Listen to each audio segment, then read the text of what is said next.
antara yang terbaiknya pada masjid ni ialah orang perempuan. Yang nak bagi hidup perempuan, nak masak orang perempuan, yang nak gotong royong melenggang-lenggang bawa pisau tu orang perempuan. Yang rajin kuliah pun orang perempuan. Jaga tempat perempuan elok-elok.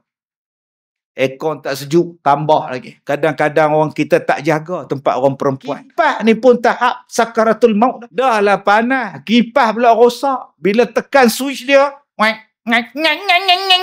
makcik leha tu ngucap dah di bawah tu. Kalau putihlah kipas ni, putihlah kepala aku.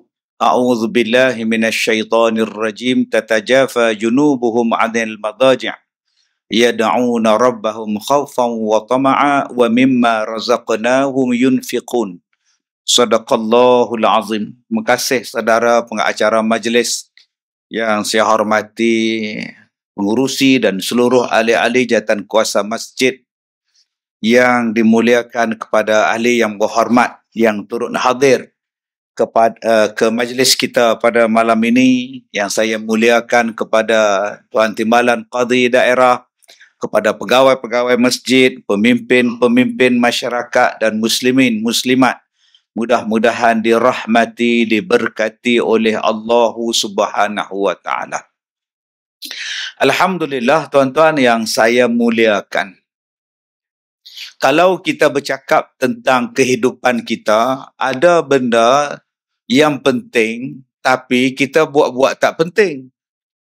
Ada benda yang tak penting tapi kita bersungguh-sungguh pula buat seolah-olah benda tu penting sangat.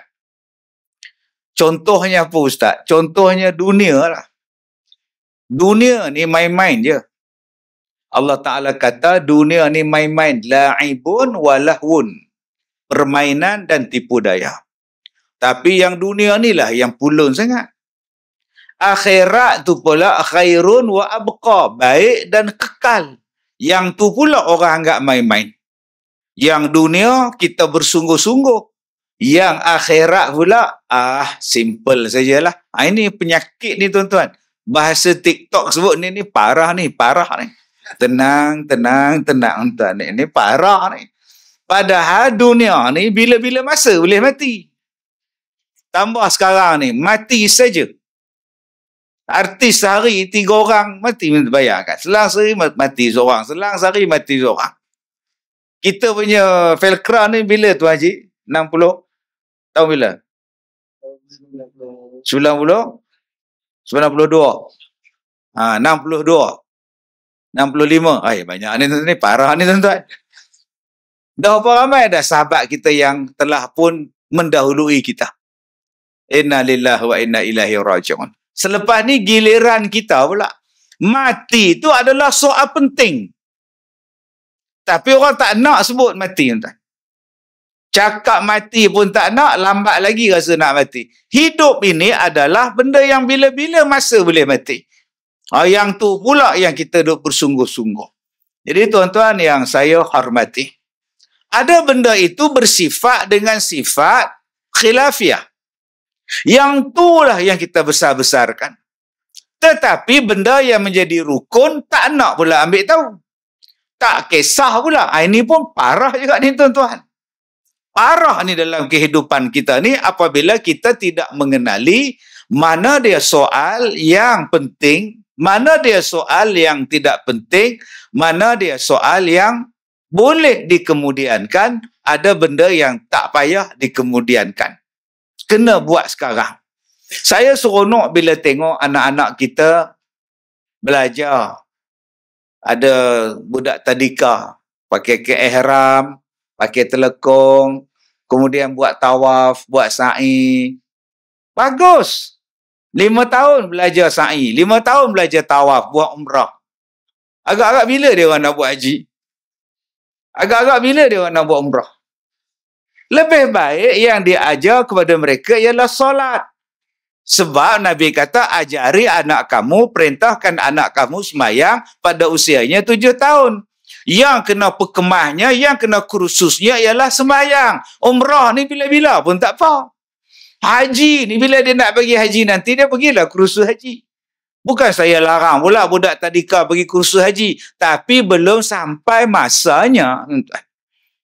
Ada benda yang dia ajar mengikut kesesuaian. Ada benda yang dia ajar mengikut tempat, masa, keadaan dan sebagainya. Jadi Islam ni dia mengajar supaya kita ni buka luas minda kita. Baik. Saya pergi ceramah di negara Chaya Nualip. Sekarang kalau dalam FB, dalam TT, kalau kita sebut negara, dia blok. Jadi kita kena sebut biasa ya. Chaya Nualip. Saya pergi ceramah di sana. Bila pergi sana, waktu tu waktu dekat nak salji dah sejuk. Jadi bila saya ambil wuduk, saya tengok dekat tempat wuduk dia orang tu, penuh dengan kain tuala good morning kat leher. Sangkut kain tuala good morning dekat penyidai ampayan tu. Saya tengok dia orang ni dobi ke apa? Banyak kain tuala good morning. Bila dia orang ambil wuduk, saya pun tengok dia orang ambil kain tuala good morning tadi, dia orang lap. Lap bekas wuduk tu. Sebab apa dia orang lap? Sebab sejuk.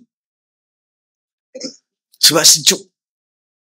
Kita di Malaysia, ada tak kain tuala good morning gantung dekat kolah air? Tak ada. Kalaulah kita gantung kain tuala good morning dekat tempat wuduk tu, agak-agak apa jadi dekat kain tuala tu? Hilang. Raib wal ghuyub nama dia, tuan. Kenapa yang kita tak perlu kepada kain tuala good morning di situ? Sebab kita mengamalkan ajaran daripada mazhab Syafi'i. Mazhab Syafi'i kalau ambil wuduk tak payah keringkan. Sebab apa? Sebab kita akan kering sendiri dia. Sebab kita cuacanya panas, cuacanya kering, maka dia akan panas. Yang negara tadi, lepas ambil wuduk, dia orang gunakan mazhab lain. Boleh dikeringkan. Pasal apa? Sebab sejuk. Tak dikeringkan nanti, engkau akan sejuk. Menggigit-gigit. Tu imam pun sejuk. Sebab itulah nama dia, Islam tu luas. Mazhab. Itulah nama dia mazhab. Setengah orang, dia tak faham mazhab. Dia kata, Ustaz, saya tak nak ikut mazhab. Mazhab ni saya tak nak ikut. Saya betul-betul nak ikut Nabi je. Nabi mana ada mazhab? Bukan mazhab, mazhab. Sebut pun tak betul. Tiba-tiba tak nak ikut mazhab. Ni parah ni tuan-tuan. Yang ni yang saya katakan tadi. Cuba kita luas di dalam kehidupan kita, pemikiran kita adalah sangat luas. Kerana Islam itu luas. Ajaran Nabi Muhammad bukan sempit. Ajaran Islam bukan ajaran yang sempit. Ajarannya adalah sangat luas. Baik, tuan-tuan yang saya muliakan. Yang pertama sekali, kita meraihkan pendapat. Selagi mana pendapat itu tidak bercanggah dengan Al-Quran dan hadis. Raihkanlah pendapat. Contohnya apa? Tak lama lagi Kak Som, kita nak datang bulan Ramadan. Maka mesyuaratlah jawatan kuasa masjid dengan anak-anak karya. Saya YB pertama kali jumpa masjid ni bendahari perempuan. Masya Allah, hebat tuan-tuan. Dari perempuan garau lah. Jadi tuan-tuan mesyuarat. Baik, pengurusi pun sebut. Kita akan menyambut Ramadan tak lama lagi. Ada apa-apa cadangan untuk Ramadan yang akan datang daripada anak-anak karya? Saya buka cadangan. Ya, tuan setiausaha. Saya mencadangkan kita tetap mengadakan sembahyang tarawih 20 rakaat. Ya, ada cadangan lain? Ya, bendahari. Saya mencadangkan 8 je lah. Ya. Ya, Haji Osman. Apa cadangan Haji Osman? Saya mencadangkan, tak payah buat langsung. Astaghfirullahalazim. Tak payah buat. Ada pula yang mencadangkan kita, ya Tuan Haji Mat, saya cadangkan 4 rakaat kita buat tarawih, tengah-tengahnya itu kita buat ceramah. Kemudian habis ceramah setengah jam, kita sambung lagi 4. Ya, ada lagi cadangan? Cadangan daripada saya, kita buat 10 rakaat selepas isyak, kemudian kita stop, kemudian kita buat qiyamul lail, kita bangun pukul 4 pagi, kita datang ke masjid, kita sambung lagi 10 tambah lagi 3 untuk cukupkan witir. Ya. Ada lagi cadangan? Baik, cadangan ditutup. Pengurusi kata, baik, saya berpendapat semua cadangan diterima. Kan simple. Kalau kita tak ada apa-apa program, maka seperti biasa kita akan buat 20 sembahyang tarawih. 20 rakaat. Kalau malam tu jatuh kepada malam nuzul Quran, malam tu ada ceramah nuzul Quran, kita akan buat 8 rakaat dan kita akan sambung dengan ceramah. Dan malam yang ke-10 malam terakhir, kita boleh buat 10 rakaat, kita buat sembahyang berjemaah tarawih, kemudian kita datang ke masjid pukul 4 pagi, kita sambung lagi 10. Untuk 10 malam yang terakhir, tiap-tiap malam 10 yang terakhir, kita sambung 10 rakaat dan 3 lagi witir, sehinggalah jam 5 pagi. Selepas 5 pagi kita bersahur, selepas bersahur kita pun sembahyang subuh. Yang tak sembahyang tarawih pun betul, saya sokong.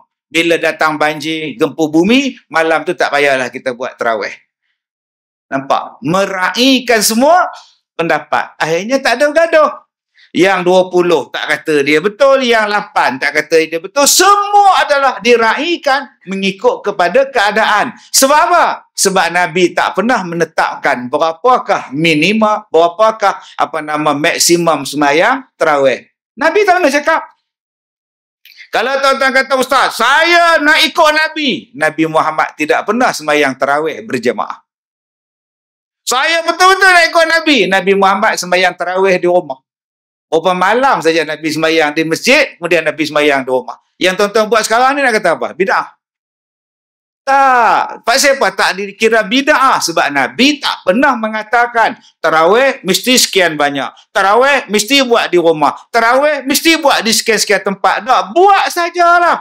Datang Sayyidina Umar Al-Khattab, dia kata, jom kita sembahyang tarawih berjemaah. Pahalanya bagi banyak.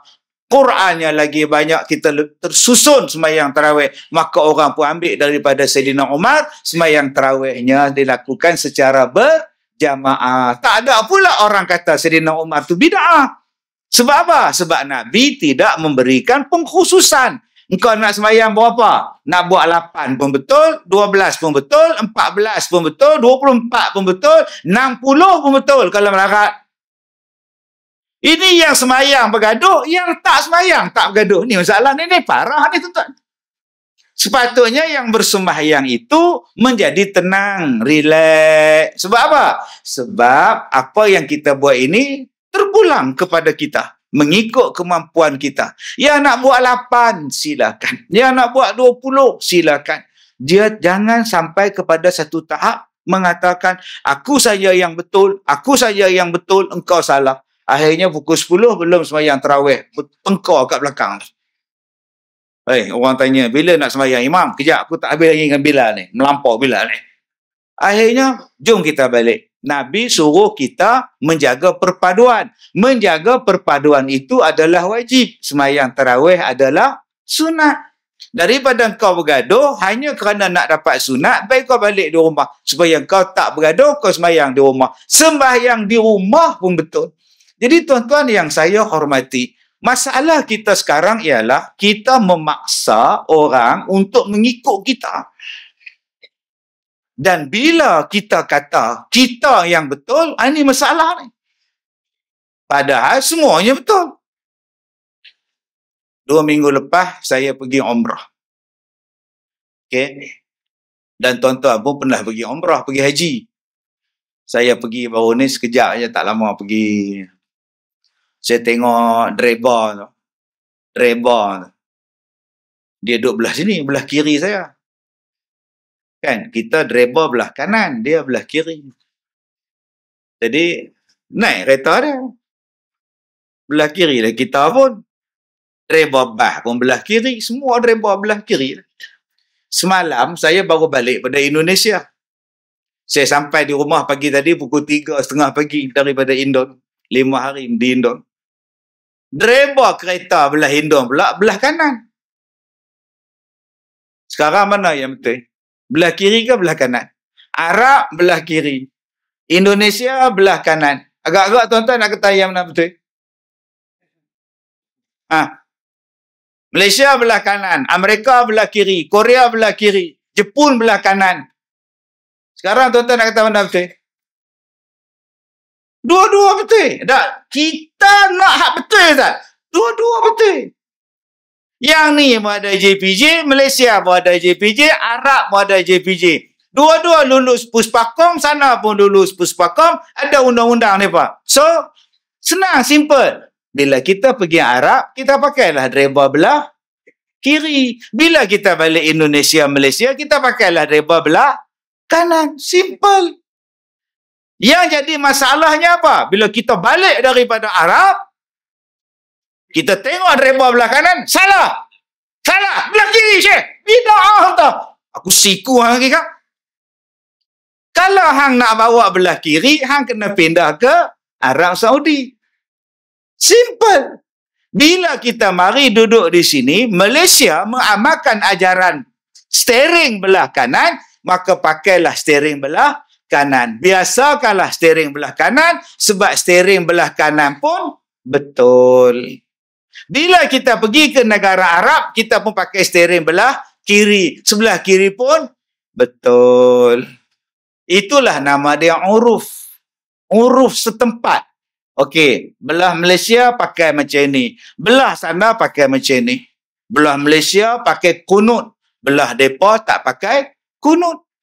Maka bila kita pergi negara mereka, mereka tak baca kunut. Tak payah kita baca. Allahu Akbar. Sami Allahu liman hamidah. Dia tahu sujud tak ada kunut. Tak payahlah tuan-tuan kunut. Allah madin. Kenapa laju sangat? Dah hambat kunut. Dia tak baca kan. Dia baca tahiyat. Jenuh aku kan. Makcik tak payah baca kunut. Makcik ikut saja dia. Sah sembahyang makcik. Kunut tu sunat saja. Kan simple. Tak gaduh-gaduh lah kita. Adalah kita kata tu imam tu apa. Tak baca kunut tak. Tapi masalah kita ialah. Bila orang tak baca kunut. Bila datang ke negara kita. Bila engkau orang baca kunut neraka ni neraka. Takkan baca kunut neraka. Nabi Muhammad baca kunut. Ustaz, Nabi Muhammad memang baca kunut. Tapi Nabi Muhammad tak baca tiap-tiap hari. Oh, macam tu pula. Apa tu? Suruh pegang. Okey. Tak mana lupa. Dia sibuk tuan ni. Ulang balik. Dia kata Nabi Muhammad tak baca kunut tiap-tiap hari. Ustaz baca subuh tiap-tiap hari. Kunut pasal apa? Kami kalau tak baca pun tak apa. Kalau baca pun tak apa. Tak baca pun tak apa. Tapi kami nak dapat pahala sunat, kami baca tiap-tiap hari. Dapat pahala. Tapi Nabi Muhammad tak baca tiap-tiap hari. Ustaz faham tak? Yalah benda sunat. Benda sunat ni terpulang kat kamu. Nak buat tiap-tiap hari pun tak apa. Tak buat tiap-tiap hari pun tak apa. Benda sunat. Tak ada kita ikut Nabi, Ustaz. Okey, macam ni lah bang. Nabi Muhammad tu, dia miskin ke kaya? Dia miskin. Abang kaya. Kereta ada? Ada. Berapa kampik di rumah? Ada 4. Nabi Muhammad tak pernah kenyang 3 hari. Lapar ya. Roti tak ada, beras tak ada, biryani tak ada, sate pun tak ada. Rumah dia betul-betul tak ada makanan. Yang abang sekarang ni peti air penuh. Buka atas aiskrim, buka bawah ayam beku. Ayam hidup pun ada. Nabi Muhammad hidup miskin. Yang akak hari ni kaya raya ni apa? Kak bida'ah. Apa pula? Tu. Akak kata akak nak ikut cara Nabi. Nabi Muhammad tak pernah makan di atas meja. Nabi Muhammad tak pernah makan di atas kerusi. Nabi Muhammad duduk atas lantai. Akak sekarang makan di mana? Semayang atas kerusi. Ada Nabi Muhammad semayang atas kerusi? Tak ada. Kalau gitu semayanglah duduk di lantai. Sakit pinggang Ustaz. Duduk lantai. Nabi tak pernah duduk atas bangku. Sudah. Sebab itu berlapang dada lah. Datang ulama-ulama membahaskan. Boleh tak kalau sakit semayang atas kursi? Boleh. Boleh tak duduk di atas kursi bila makan? Boleh, harus. Kalau nak kira hak Nabi tak buat tuan-tuan kat lihau Nabi Muhammad tak pernah buang air duduk mencangkung, duduk macam kita. Tandas duduk. Lepas ni, balik rumah, panggil tukang, pecah tandas tu. Duduk mencangkung balik. Siapa yang duduk tandas duduk, siapa? Dan Nabi Muhammad tak pernah semayang kat leha, pakai face mask. Habis tu, kenapa yang kat leha pakai face mask? Pasal ulama-ulama kata sekarang buat ijtihad. Kalau tak sihat, boleh pakai harus. Maka begitulah ulama-ulama kita ijtihad. Boleh semayang subuh, baca kunut. Kalau kau boleh menghormati ulama-ulama yang membenarkan orang perempuan pakai face mask waktu umrah. Orang perempuan waktu ihram, dia tak boleh tutup. Dia kena bayar dam tu. Tapi bila datang wabak COVID dulu ni, pandemik apa semua tu, maka diharuskan memakai. Kerana apa? Kerana darurah. Itu yang datang ulama ijtihad membenarkan. Tak ada siapa pula bertikai. Ni yang kita duk buat kunut tu, siapa yang membenarkan? Mazhab apa? Mazhab Syafi'i membenarkan. Harus diadakan. Maka dapat pahala sebab sunat membaca.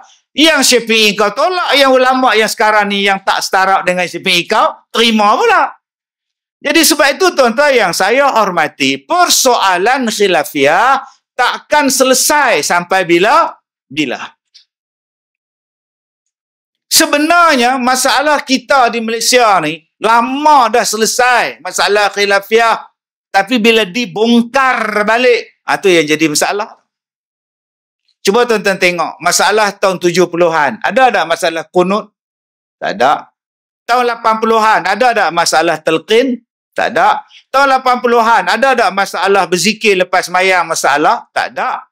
Tahun 80-an, 90-an, tahun 70-an ada tak masalah kita ni jadi bid'ah baca Yasin malam Jumaat? Tak ada. Semua baca dengan elok. Sejak bila berlakunya bid'ah ni? Bila puak-puak ni balik belajar daripada luar negara, maka dia cerita balik apa yang dia belajar di luar negara dulu, dia suruh kita ikut cakap dia.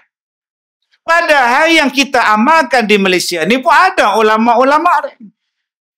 Maka bila mereka bawa pahaman steering belah kiri ke negara steering belah kanan, maka jadilah hara sekarang. Jadi tuan-tuan, pakailah steering belah kanan, sebab yang tu pun JPJ luluskan, kerajaan luluskan, Toyota, Mazda pun keluar juga, Honda pun keluar steering belah kanan. Yang salahnya steering atas bumbung.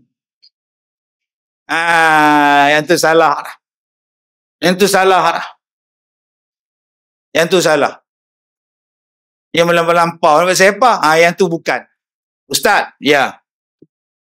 Habis itu yang bid'ah tu apa Ustaz? Macam ni. Ustaz, besok hari Ahad ni lah lusa ni, Ahad ni, saya buat kerja kahwin, anak saya kahwin. Anak sulung, anak yang pertama lah. Kahwin orang mana? Kahwin orang Johor Ustaz. Betul? Jadi saya dah pakat dah dengan isteri saya, lepas sembahyang subuh kami buat Zuhur, buat Asar, buat Maghrib, buat Isyak. Macam mana tu? Tak, kita rangkumkan sekali waktu subuh. Kenapa nak rangkum? Tak, hari tu sibuk ni, kita takut tak sempat lah sembahyang kan. So kita buat siap-siap lah kan. Senang kan, kita tak tinggal sembahyang, cuma kita buat siap-siap kan. Yang tu lah bapak bid'ah. Itu baru nama bid'ah. Yang tu baru betul. Nabi tak pernah buat, ulama pun tak pernah buat. Dia kata, Ustaz, kalau saya tak buat siap-siap pada waktu subuh, 5 waktu, saya takut saya tak sempat buat zuhur. Orang ramai datang. Kalau saya pergi sembahyang, saya tak sempat salam slow. Wah, sudah tuan-tuan. Sebab tu saja buat siap-siap. Boleh ke bang? Apa tak boleh pula? Tuhan pun faham masalah saya kan. Dia ingat Tuhan tu pak saudara dia, orang tak ni. Itulah bid'ah. Ustaz, Ramadan dah dekat 2 bulan je. Dia gelak dulu tuan-tuan. Itu masalahnya apa? Jadi saya dengan isteri saya ambil isteri saya menjahit. Tempahan banyak lah. Saya pula buat lemang lah, kuih bangkit, kuih apa semua saya buat tempahan. Jadi memang penuh, padat lah. Jadi memang penat puasa tu, kita masak pula kan, tempahan banyak. So, Jadi saya cadang, saya nak buat puasa tu saya tukar bulan Syawal. Jadi bulan Ramadan saya tak payah puasa, saya ganti bulan Syawal. Boleh ke bang? Takkan Tuhan tak faham masalah saya kan? Itu baru bid'ah. Ataupun dia bercadang. Siang hari dia makan, malam dia puasa. Bulan Ramadan. Saya siang tak saya cakap, saya tak puasa, tak saya makan. Tapi saya ganti puasa belah malam. Sebab saya cok kelapa sawit. Memang penat Ustaz. Kalau kerja puasa. Jadi saya siang saya makan. Sebab saya cok kelapa sawit. Malam maghrib tu saya niat puasa. Saya buka puasa sekali lagi waktu sahur. Oh sudah tuan-tuan. Itu baru nama bid'ah. Abang Haji belum pernah pergi. Abang belum pernah pergi haji bang? Belum Ustaz. Saya dah daftar haji, tabung haji itu dia giliran 2103. Lama no. Itulah kata dah ada berapa puluh tahun lagi. Umur abang lah berapa? 60. Saya kira-kira Ustaz, kalau dapat giliran tu umur saya 120 tahun. Lama lagi. Itu abang Haji nak buat macam mana? Saya dah bincang dengan pengurusi masjid.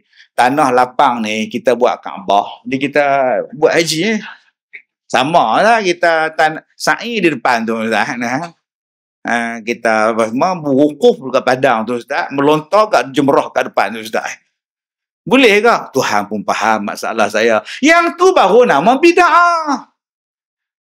Yang kita sembahyang baca Yasin malam Jumaat tu bukan bid'ah. Abang buat apa? Baca Yasin. Silakan. Allah kata baca Quran, waratilil Qur'ana tartila. Bacalah dengan secara tartil. Yang tu yang disuruh. Faqra'u ma tayassara minal Qur'an. Bacalah kamu mana-mana surah yang senang pada kamu, ayat yang senang pada kamu. Surah yang paling senang dibaca ialah surah Yasin. Tuan-tuan yang datang malam ni semua hafal Yasin. Semua hafal. Cuba baca tengok. Semua hafal Yasin, Allah. Itulah hafal pun tuan. Jadi surah yang paling senang ialah Yasin. Serupalah tadi selepas habis sembahyang Al-Fatihah. Kenapa engkau baca Al-Fatihah? Sebab Allah kata bacalah surah yang mudah pada engkau. Al-Fatihah. Auzubillah. Nabi tak pernah baca Fatihah lepas sembahyang. Habis tu Allah kata bacalah surah ayat yang mana senang bagi kamu. Baca. Okey, lepas ni kalau baca Fatihah lepas sembahyang sebelum baca doa dia kata bid'ah.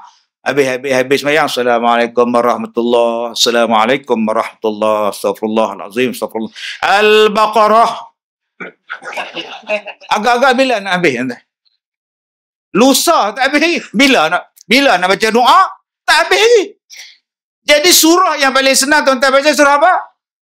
Di mana yang kata bid'ahnya? Ada dalilnya. Bacalah mana surah yang senang pada kamu. Surah yang paling kita senang baca ialah surah Yasin. Malam Jumaat baca. Okey Ustaz, kalau saya tak nak baca, terpulang. Bukan wajib. Nak baca, baca. Tak baca, sudah. Yang jadi salahnya bila kita menganggap mesti baca. Yang tu jadi salah. Pasal malam ni baca surah Al-Kahfi. Kenapa tak baca Yasin? Baca Al-Kahfi pun ayat Quran juga. Boleh.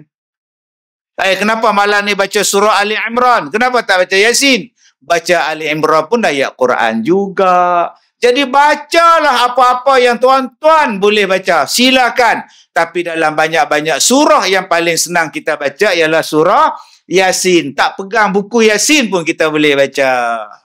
Maka itulah ulama-ulama kata, bacalah janji engkau baca. Jadi tuan-tuan, persoalan khilafiyah ni dah lama dah selesai. Dia itu apa dia? Dia takkan selesai. Maka kita ambil satu keputusan, mazhab kita mengamalkan yang ini. Maka silakan, selesai masalah. Bila kita mengamalkan mazhab Syafi'i, maka selesai. Syafi'i pun diiktiraf juga. Tak timbul sebarang masalah. Jadi kalau kita memaksa orang, tak kena lah. Tak, saya tetap dengan pendirian saya Ustaz. Apa pendirian? Saya tetap nak buat apa yang Nabi buat. Nabi tak buat, saya tak buat. Bagus. Tabik spring. Abang hari ni sedekah. Nabi Muhammad tiap-tiap hari sedekah. Abang tak nak tiap-tiap hari sedekah. Kalau abang tak nak buat, apa yang Nabi tak mau buat, tak apa, bagus. Jom kita buat apa yang Nabi buat. Jom kita buat apa yang Nabi buat. Nabi Muhammad bukan orang miskin. Nabi Muhammad orang kaya. Tetapi dia memilih hidup dengan miskin. Sebab apa? Apa yang dia dapat, dia bagi pada orang. Sebab tu bila dia tak makan, dia dapat makanan. Bila dia nak makan, ada orang datang, "Ya Rasulullah, saya tak makan Rasulullah." Rasulullah tak suap. Rasulullah bagi kat orang tu. Rasulullah tak makan. Isteri baginda lapar, baginda pun lapar, tidur dalam keadaan lapar. Janji orang di sekeliling dia tak lapar. Itu Rasulullah. Jom kita tiru hak Rasulullah buat. Jom. Dia kata nak ikut Nabi, silakan. Mana tabung? Bagi semua. Abu Bakar sekali sedekah, semua harta. Umar sekali sedekah, separuh harta. Nabi Muhammad bagi semua sampai tak ada benda nak makan dalam rumah dia. Jom kita buat. Ustaz, benda tu sunat. Tahu pun sunat. Jadi janganlah kita kata, aku nak buat apa yang Nabi buat. Kalau begitu, jom kita buat apa yang Nabi buat. Apa lagi Ustaz yang Nabi buat? Tuan Haji, apa nama bulan korban ni dah ada orang nama dah bagi korban. Dah ada orang bagi kan. Baik hari raya korban. Tuan Haji tak masuk. Saya dah masuk Ustaz. Bila? Tahun lepas. Saya masuk seekor lembu. Tahun ni? tak payah dah Ustaz. Tahun lepas dah masuk. Ya, Hajar Rosna. Saya dah buat Ustaz. Bila? Tahun 80. Oi, lamanya. Kena tengok kipas baru ingat 88 Ustaz. Nabi Muhammad tiap-tiap tahun korban. Jom kita buat. Nabi Muhammad tak selang-selang. Nabi Muhammad tiap-tiap tahun korban. Jom tuan-tuan kita ikut Nabi. Melampau Ustaz.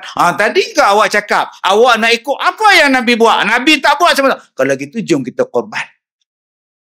Nabi Muhammad bila dia korban, dia sembelih sendiri kambing dia. Kita hari ini nak sembelih, suruh Tok Imam buat.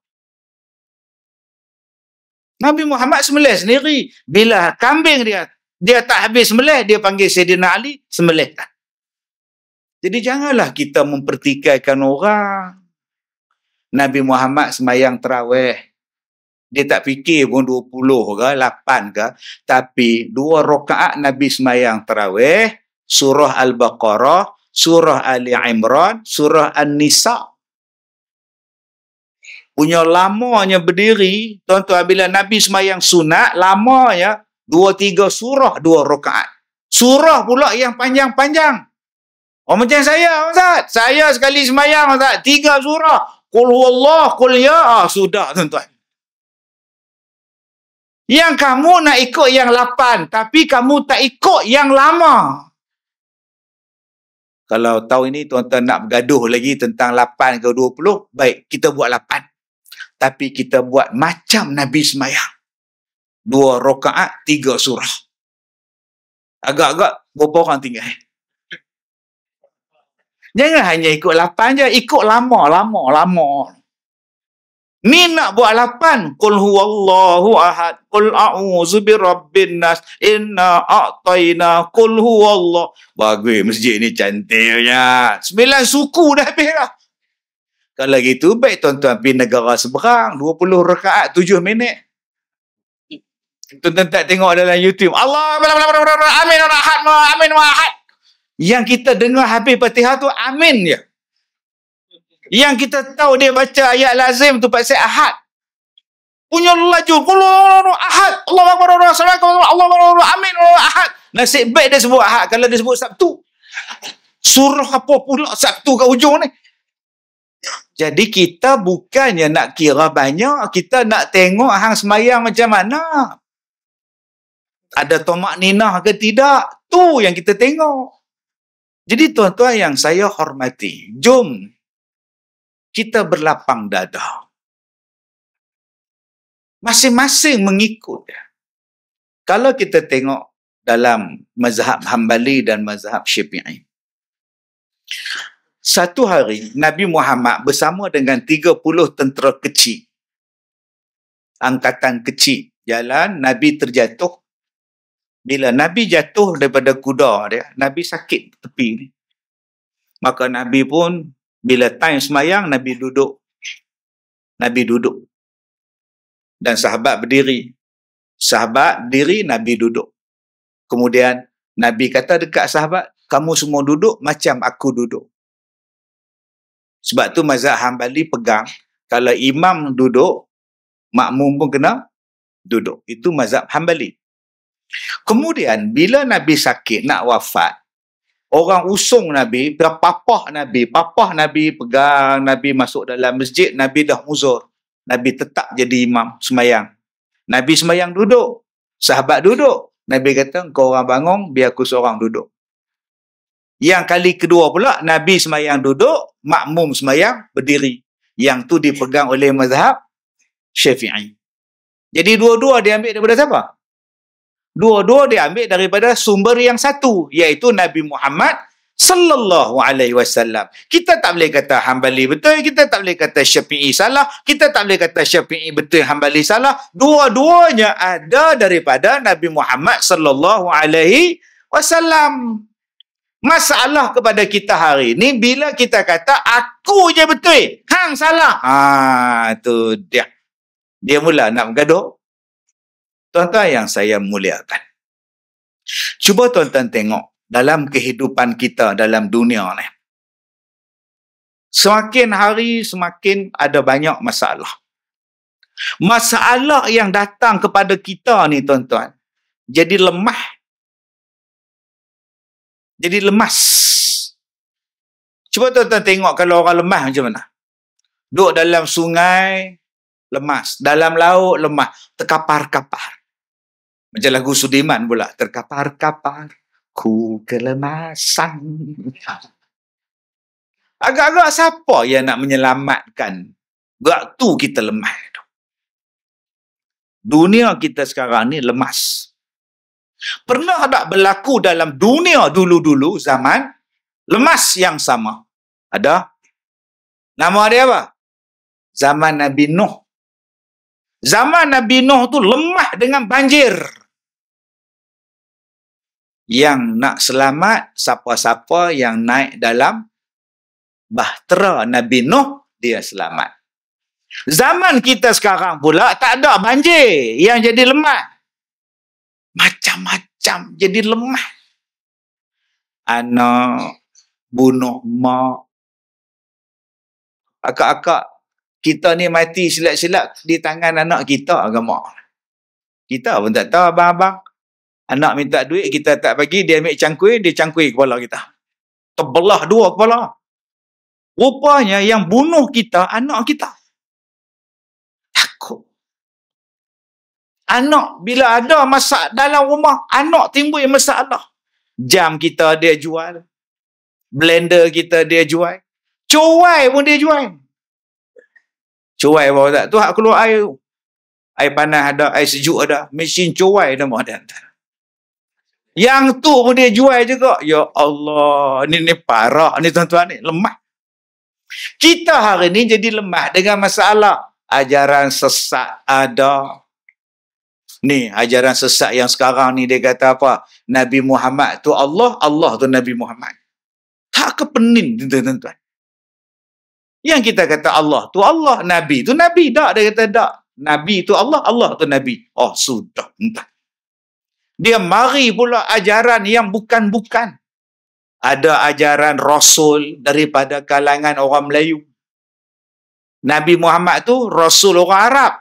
Orang Melayu ni pun kena ada Nabi juga. Dia lantik diri dia jadi Nabi pula dah. Pengikut pun ada. Yang sekarang tengah duk hangat Imam Mahdi. Duk mencari-cari Imam Mahdi, jumpa di Pakistan mana tu. Sudah. Tiap-tiap hari duk mimpi. Yang kita heran, saya ni tuan-tuan, kalau mimpi jarang nak ingat. Yang dia ni pula ingat saja. Siap pengikut dia kata, inilah Imam Mahdi. Sudah. Entah.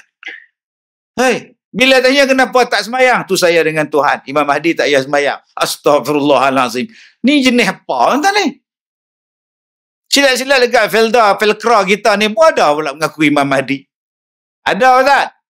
Betul nama dia Mahdi. Kami lantik dia jadi imam. Ayolah, tu nama Imam Mahdi. Imam masjid tuan. Lain tuan. Bukan Imam Mahdi yang ditunggu-tunggu tu. Sekarang kita ada masalah yang banyak. Lemas. Masalah rumah tangga. Bergaduh suami isteri. Perpecahan dalam masyarakat. Kita sekarang ni ada kelemasan yang melibatkan jiwa tak tenteram. Maksiat yang banyak.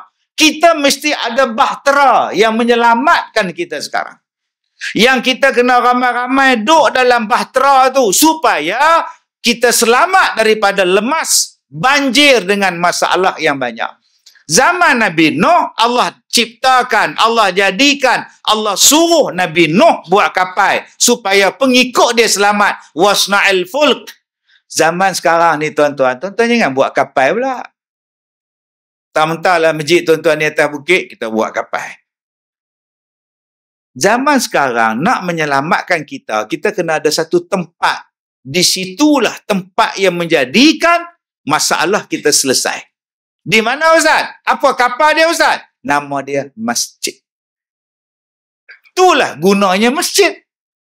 Sebab tu Allah Ta'ala sebut dalam Quran, innama ya'muru masajidallah man amana billahi wal yaumil akhir wa aqamas salah wa ataz zakah wa lam yakhsha illallah fa ulaika asa an yakunu minal muhtadin.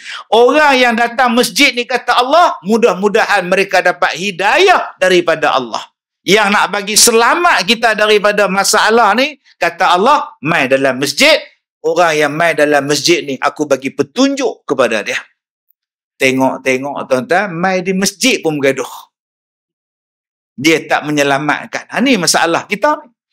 Jadi apa yang kita nak buat supaya masjid kita ini menjadi penyelamat kepada masyarakat kita dalam karya kita.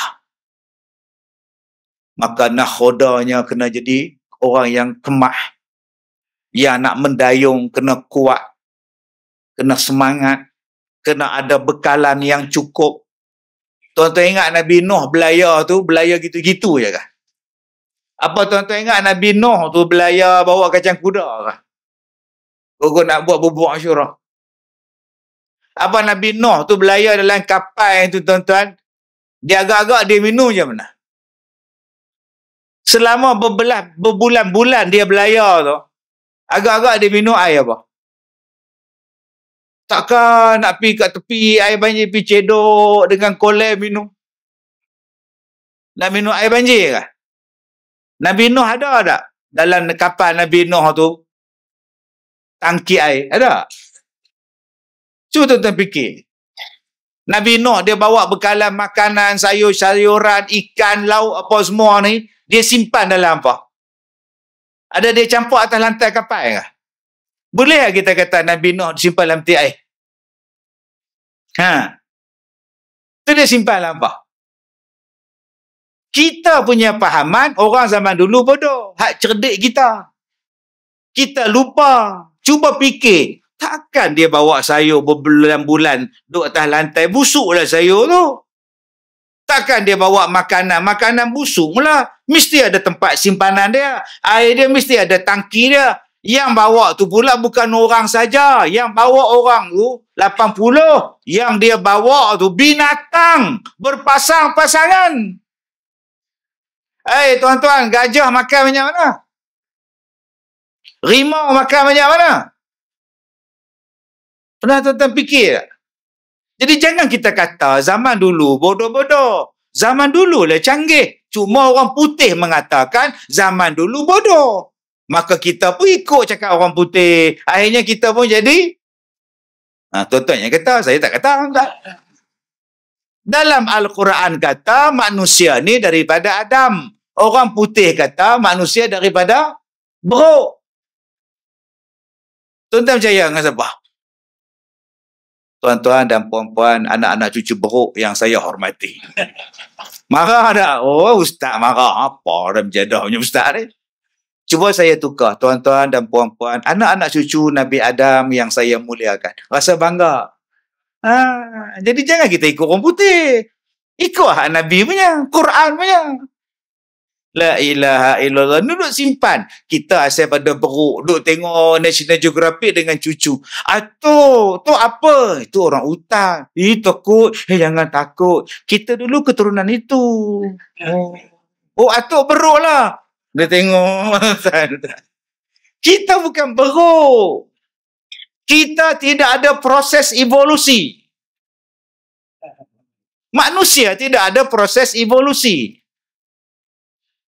Evolusi ni tuan-tuan, dari satu naik satu. Tak, manusia lahir-lahir jadi manusia. Dia tak akan jadi beruk dulu. Dia tak macam lava. Lava, daripada lava dia jadi kumbang, daripada kumbang dia jadi rama-rama. Itu evolusi. Manusia dia asal pada beruk, berjalan 4 kaki, lepas tu berjalan 2 kaki, berbulu banyak, lepas tu tak ada bulu, berjalan tegak, itu jadi orang. Tak ada. Allah kata dalam Quran, laqad khalaqnal insan fi ahsani taqwim. Dijadikan manusia dalam keadaan sebaik-baik bentuk kejadian. Maka apa yang perlu pada kita zaman sekarang? Dengan masalah yang begitu banyak sekarang ini, kita kena ada bahtera penyelamat dia. Di mana bahtera penyelamat? Di masjid. Maka kita gunakan masjid ini sebagai tempat perpaduan. Bila kita berpadu, selesai masalah. Saya bila-bila langkah masuk masjid ni, saya nampak apa? Nampak basikal. Cabutan bertuk. Saya tengok tu dia. Basikal ada, kipas angin ada, TV dah no. TV 32 inci. Lembu seekor. Siapa lah yang dapat lembu seekor ni tuan-tuan ni?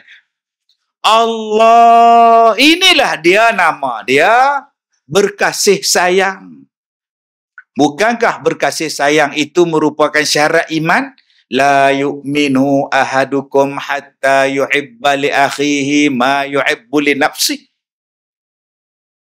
Hari ni, masjid dah tak ada benda ni. Macam mana dia nak menyelamatkan orang? Pergi masjid, bergaduh. Bila nak selamatkan kami yang bergaduh? Jatang kuasa sama jatang kuasa bergaduh. Bero dengan bero bergaduh. Bero pinggan mangkuk bergaduh dengan bero khairat kematian. Bila nak selesai yang masalah? Kalau kita bergaduh. Sebab tu tuan-tuan, kita memerlukan orang yang mentadbirkan bahtera ni, orang yang boleh selesaikan masalah macam mana Nabi Nuh menyelesaikan masalah orang di luar. Ni yang kita nak. Kalau kita sendiri pun bercempera tuan-tuan, bergaduh, dia pun banyak masalah. Dia pun tak boleh nak selesai masalah dia nak selesai masalah kita. Cuba tuan-tuan tengok apa yang perlu ada dalam bahtera kita ini. Saya bila masuk dalam masjid tuan-tuan, saya rasa lapang. Seronok saya tengok. Yang pertama pasal apa? Lapang pasal jemaah. Jemaah. Yang duduk depan tadi anak-anak muda ni, ada 10 orang ni, hilang terbit bila dia tak ada. Bukan senang tuan-tuan, anak-anak muda, adik-adik kita nak main masjid. Tapi tuan-tuan buat program tarik anak-anak muda.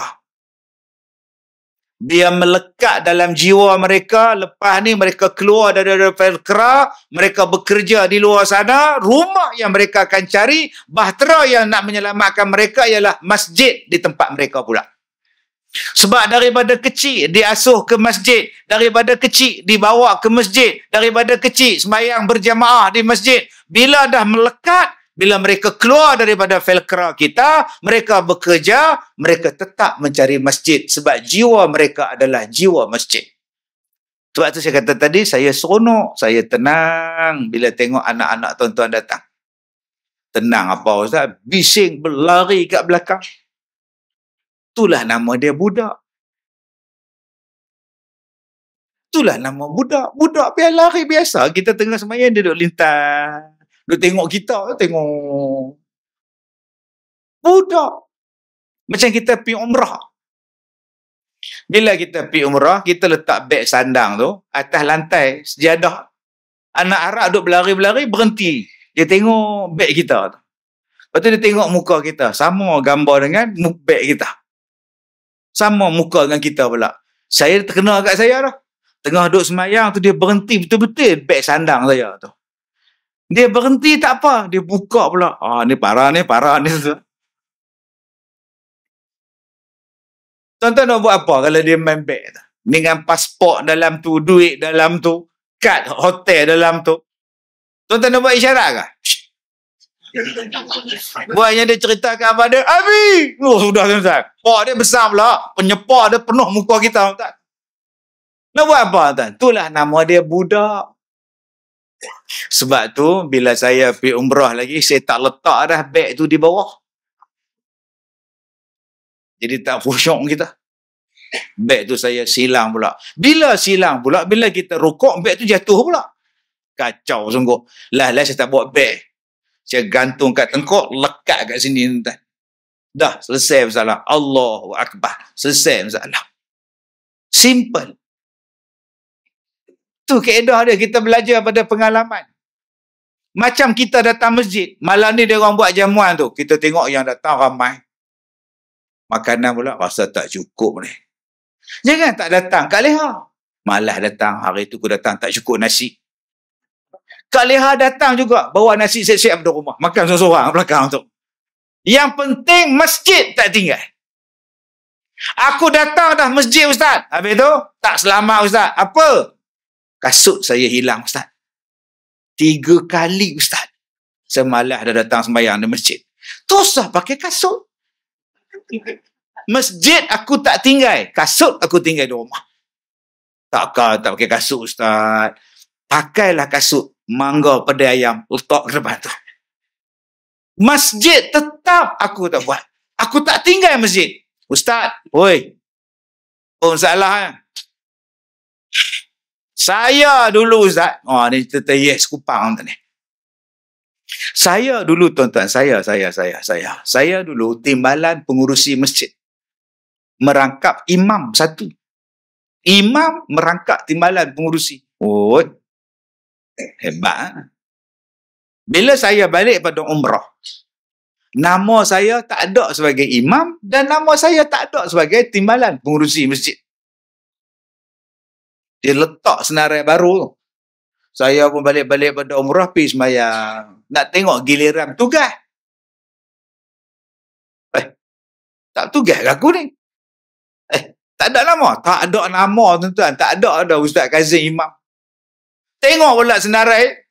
Daripada atas sampai ke bawah. Lah, tak ada aku. Alhamdulillah.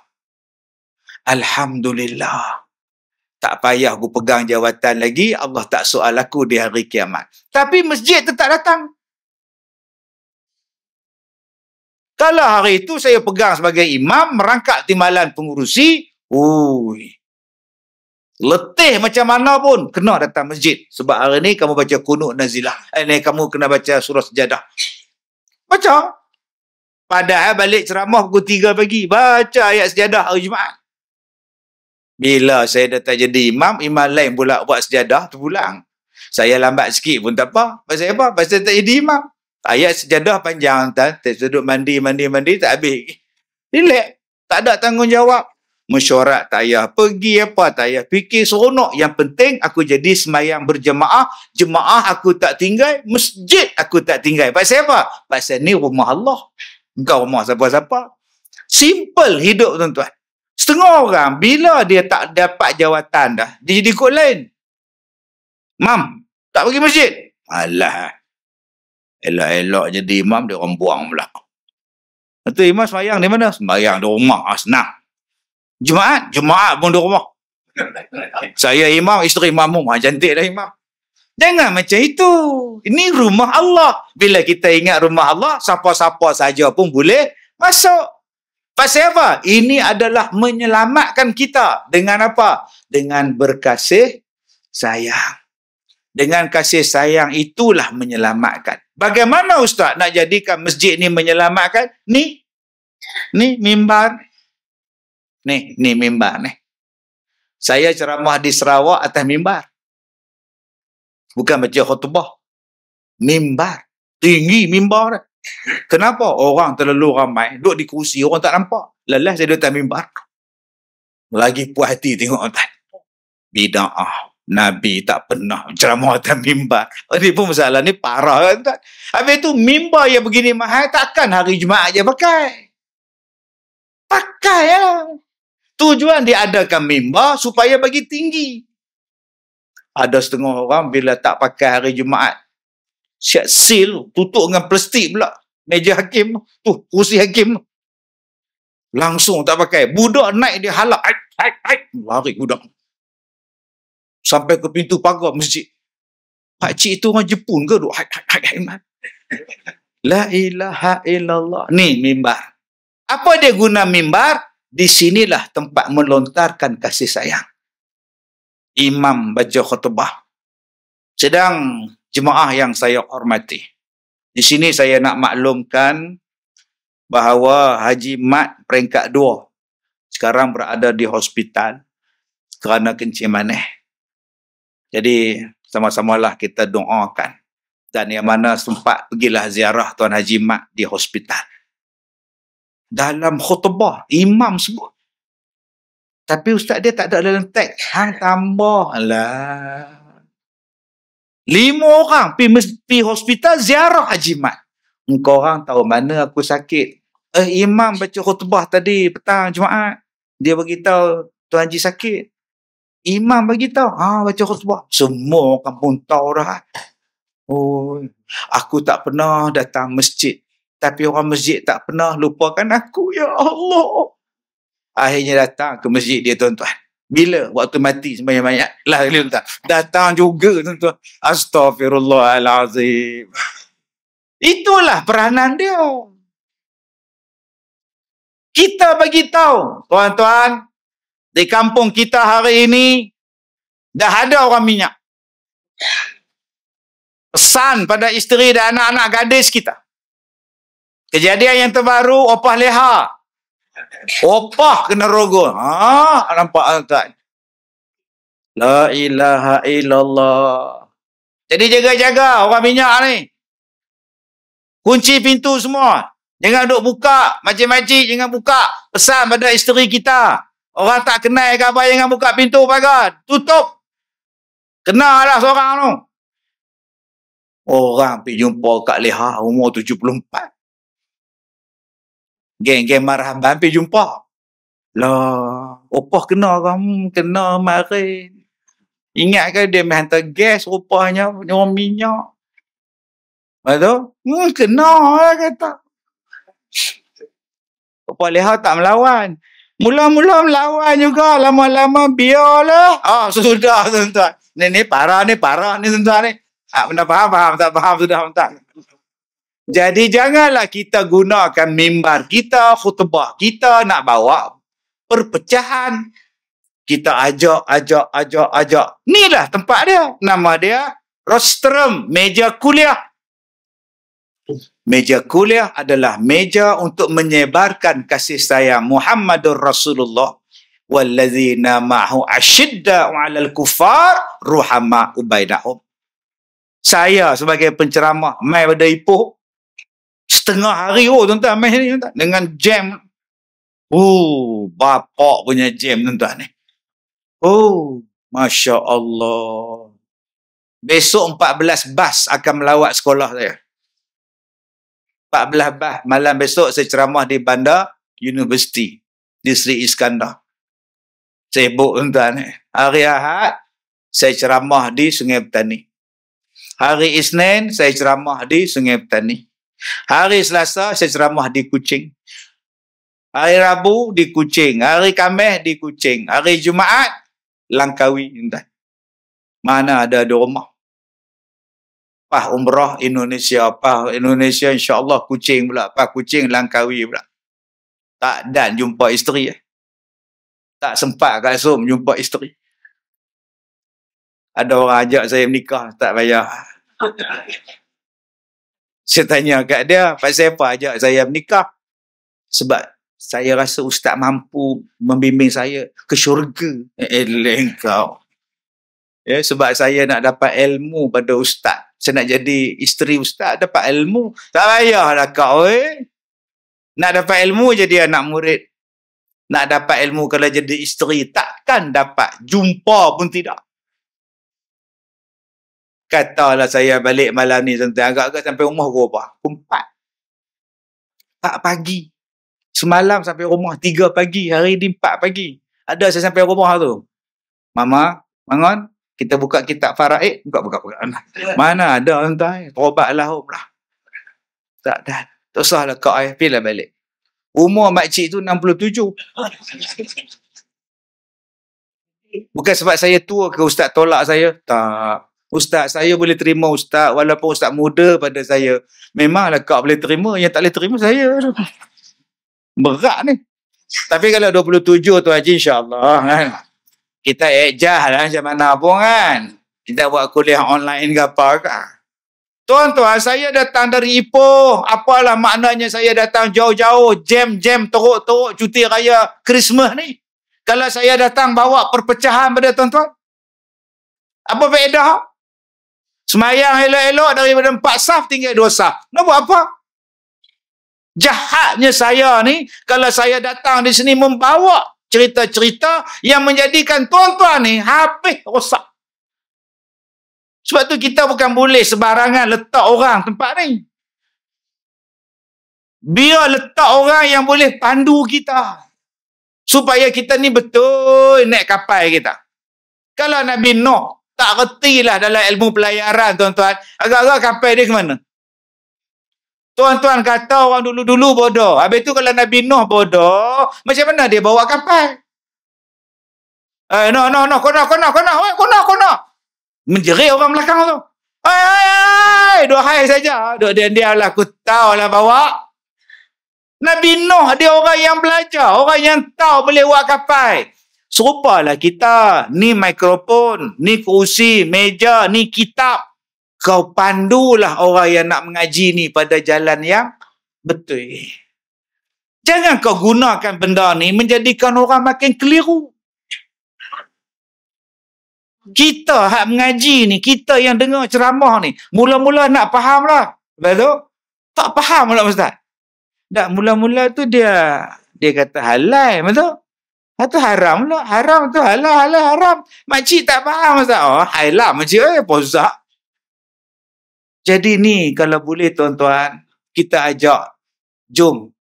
Yang penceramah ni ajak akak-akak, abang-abang. Nanti kalau buat korban, bagi pada semua orang dalam felkra hitam kita. Jangan pula ada list. Ni jangan bagi ni. Ni tak pernah datang ni. Ni anak dia tu curi tabung ni yang nak bagi ni. Ni arwah suami dia dulu. Arwah suami dia yang bakar masjid ni. Jangan bagi ni. Jangan macam itu. Kalau boleh, semua dapat.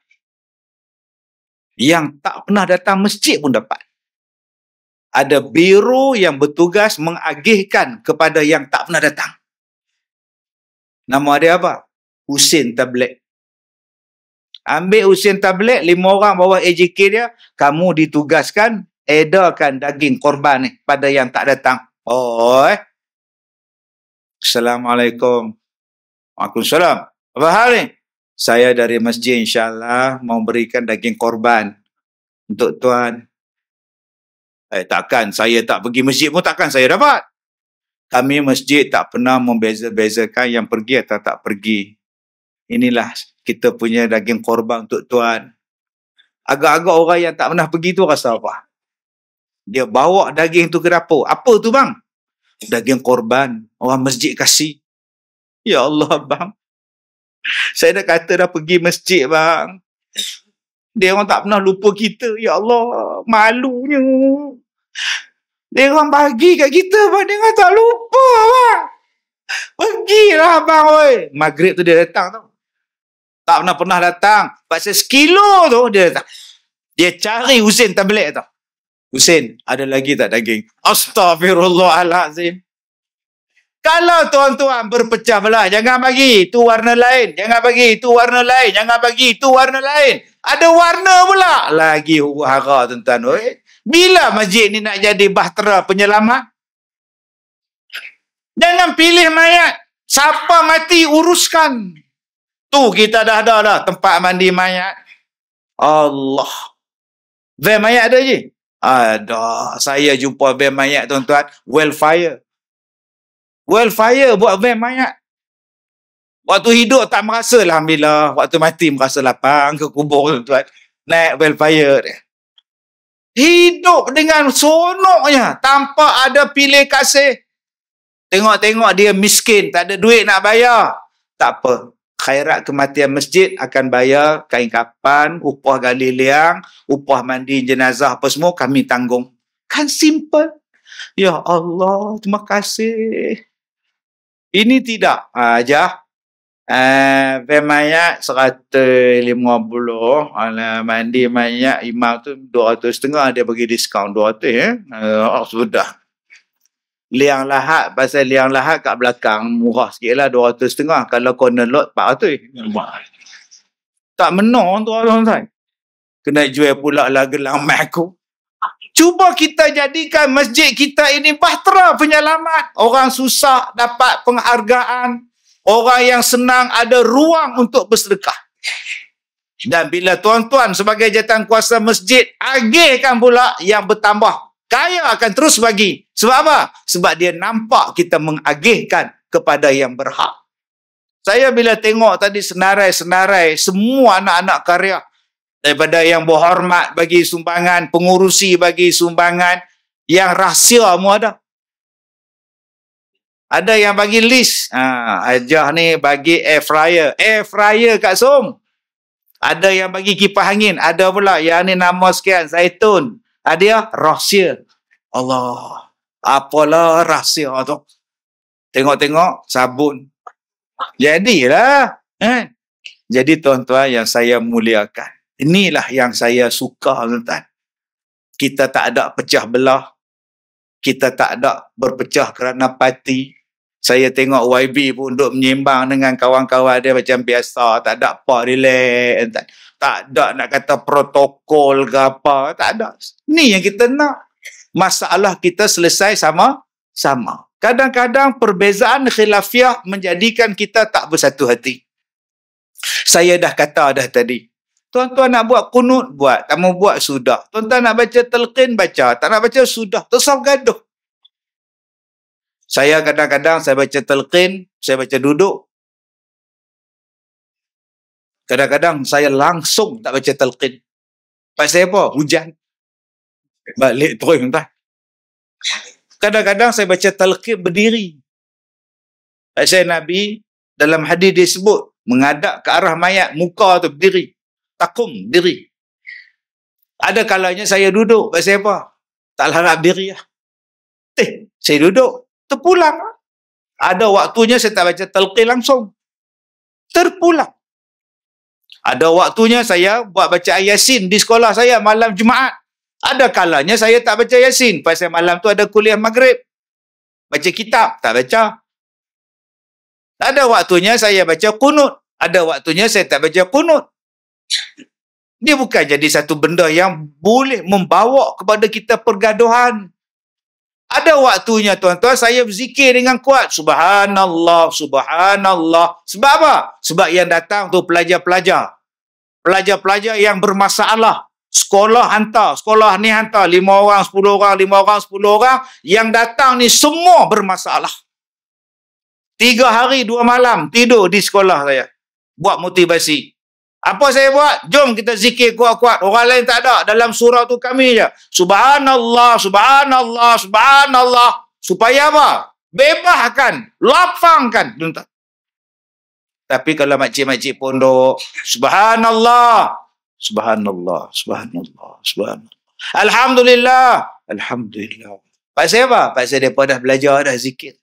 Simple, tuan. Tak payahlah berzikir laju-laju. Manalah, manalah, manalah, manalah, manalah, manalah, manalah, manalah, manalah, manalah. Patah balik lebih dolar. Padahal dia dah keluar dah pintu pagar masjid. Kamu panggil aku ke? Tidak. Tadi lebih dolar. Subhanallah, bunyi lebih dolar, manalah, manalah, manalah. Cuba elok. Subhanallah, subhanallah. Ini yang zikir la ilaha illallah tu Allah. La ilaha illallah, la ilaha illallah. Tuhan bukan peka. Dengan Tuhan peka ke? La ilaha illallah. La ilaha illallah. Simple. Jangan langsung tak bunyi. Apa dia baca? Tak tahu. Pun tak kena juga. Kuat sangat pun tidak. Perlahan sangat pun tidak. Islam suruh kita baca secara sederhana. Simple. Tuan-tuan yang saya muliakan. Apa yang kita kena buat? Dan kenapa masjid ni dia jadi bahtera penyelamat? Sebab dalam dia orang yang beriman yang masuk. Dalam dia orang yang bayar zakat yang masuk. Dalam dia adalah orang yang beriman pada Allah hari kiamat yang masuk, dan mereka tidak takut melainkan hanya pada Allah saja. Saya balik pada Indo, tuan-tuan. Tak ada sembang langsung masalah hak sekarang orang duk nyembang. Tak ada apa. Semua elok. Mai balik kita ya. Sila amalkan penjarakan. Saya pun menung, tuan-tuan. Menung saya. Saya sampai di Kalair malam pukul 12 tengah malam. Punya ramai, tuan-tuan. Ada sahabat-sahabat kita pekerja warga asing daripada Bangladesh baru sampai. Punya ramai, tuan-tuan. Semua pakai duk beratur, duk susah nak cok pasport. Tak ada apa. Face mask tak pakai, apa pun tak pakai. Elok. Pasal apa yang kita ni main masjid jadi kod lain? Pasal apa? Jadi jangan kita ada double standard macam tu, tuan-tuan. Di rumah Allah, di sini ada keberkatan. Mana mungkin adanya penyakit datang dengan sebab semayang berjemaah. Hari ini kecoh tentang kisah Ashabul Kahfi. Kan? Saya tak nak ulas, tuan-tuan. Yang saya nak ulas, Ashabul Kahfi, dia tetap yakin dengan Allah. Hang buatlah macam mana pun, aku pegang Allah punya. Itulah pengajaran daripada kisah Ashabul Kahfi. Mempertahankan yang Allah punya. Bukan kita gadaikan yang Allah punya. Sebab tu mereka sanggup lari duduk dalam gua. Aku tak mau ikut je orang lain punya. Pasal mereka dipaksa sembah berhala. Mereka dipaksa ikut cakap Tuhan mereka, raja mereka. Nama Raja Dikyanus. Siapa tak ikut kami bunuh dia. Mereka tetap pertahankan iman mereka, akidah mereka. Inilah pelajaran daripada Ashabul Kahfi. Yang kita hari ini duk kata, nak selamat pada Dajjal, pegang Ashabul Kahfi. Kisah Al-Kahfi 110. Tang mana kita pegang? Jadi kena berhati-hati, tuan-tuan, di akhir zaman ni. Masjid adalah tempat yang menyelamatkan. Bukan masjid ni tempat penyebaran penyakit, tempat yang mendatangkan kesusahan. Tak, tuan-tuan. Tuan-tuan pergi tengok tempat-tempat yang dilanda dengan gempa bumi, yang dilanda dengan tsunami di Aceh. Yang selamat ialah masjid. Tak runtuh masjid. Tak masuk pun air dalam masjid. Padahal di luar tsunami. Pasal apa? Pasal di sini ada keberkatan. Berkat di mana, Ustaz? Di sini ada semayang berjamaah. Tuan-tuan ingat yang masuk dalam masjid ni orang biasa-biasa. Kalau saja-saja nak masuk dalam masjid ni, tuan-tuan, apa ada dalam masjid? Aircon ada, tak pasang? Tuan-tuan, belum faham, tak faham, tak. Di sini bukan ada karaoke. Di sini bukan ada menyanyi-menyanyi. Buat apa kita datang? Sini bukan seronok, enjoy apa semua. Tak. Tapi tetap tuan-tuan datang. Pasal apa? Sebab iman. Adakah kita datang sini sia-sia? Tak. Allah angkat tempat kita. Allah buang penyakit daripada tempat kita. Allah buang penyakit yang ada dalam hati kita. Dengan sebab kita rapatkan saf. Dengan sebab kita ni semayang satu hati menghadap pada Allah. Kerana itulah, di sinilah tempat turunnya rahmat. Tuan-tuan ingat senang ke budak-budak nak datang malam ni? Saya ceramah ni, tuan-tuan, dah dekat sejam lah. Sejam setengah, tuan-tuan. Tapi tetap mereka tunggu. Bukan dapat apa pun. Bukan boleh menyanyi ke, seronok ke, karaoke ke, tak. Tapi kerana apa? Hati tu dah dibentuk mencintai masjid, mencintai kasih sayang. Jom tuan-tuan, kita bentuk. Kita tambahkan lagi. Tambah lagi. Antara yang terbaiknya pada masjid ni ialah orang perempuan. Yang nak bagi hidup perempuan. Nak masak orang perempuan. Yang nak gotong royong melenggang-lenggang bawa pisau tu orang perempuan. Yang rajin kuliah pun orang perempuan. Jaga tempat perempuan elok-elok. Aircon tak sejuk, tambah lagi. Tak leha kalau rasa aircon tak sejuk, bagi duit kat bendahari, beli 4 lagi aircon. Kadang-kadang orang kita tak jaga tempat orang perempuan. Ni, kipas ni pun tahap sakaratul maut dah. Dah lah panas, kipas pula rosak. Bila tekan switch dia, makcik leha tu ngucap dah di bawah tu. Kalau putihlah kipas ni, putihlah kepala aku. Jom kita buat hak terbaik untuk orang perempuan. Sebab mereka lah tuan-tuan yang paling kuat. Yang nak telefon anak di KL, nak telefon anak di Kuala Lumpur, nak telefon anak di Johor, nak telefon anak di Ipoh. Masjid kita nak buat ni, kamu tak nak sedekah ke? Masjid kita nak buat kapek baru ni, kamu tak nak sedekah. Mereka ni yang akan bawa ni. Nombor 3 yang saya minta tuan-tuan. Jom. Benda-benda yang boleh membawa sesuatu yang tak menyeronokkan, jangan masuk dalam masjid kita. Tak payah. Sebab masjid ni adalah masjid yang membantu orang. Jangan duk bawa benda-benda yang bukan-bukan dalam masjid. Yang tak pernah-pernah ada. Saya seronok tuan-tuan. Macam kita ni, masjid kita ni masjid kampung. Taklah banyak masalah. Bayangkan kalau kita berada di tengah-tengah bandaraya. Ada kawan saya tuan-tuan, dia ni mu'alaf, di belakang ni penuh dengan tattoo, belakang badan ni. Dia duduk di Amerika berpuluh tahun, balik, jumpa masuk Islam. Bila dia pergi umrah dengan saya, belakang ni tattoo. Macam mana nak selesaikan masalah dia? Berapa ramai orang bila tengok dia bertattoo masuk dalam masjid ni, apa hal bertattoo ni? Something ke apa ni? Minggu lepas sebelum saya pergi Indonesia, dia beritahu mak dia pula nak masuk Islam. Kalaulah kita mengamalkan sikap tengok semacam bila orang nak datang masjid kita. Kita tengok budak-budak datang, duk main handphone kat belakang. Weh, nak main handphone balik ni masjid. Langsung dia orang tak datang. Saya pergi masjid Setiawangsa, Muaz bin Jabal. Di belakang dia buat satu kafe. Dalam masjid tu ada kafe.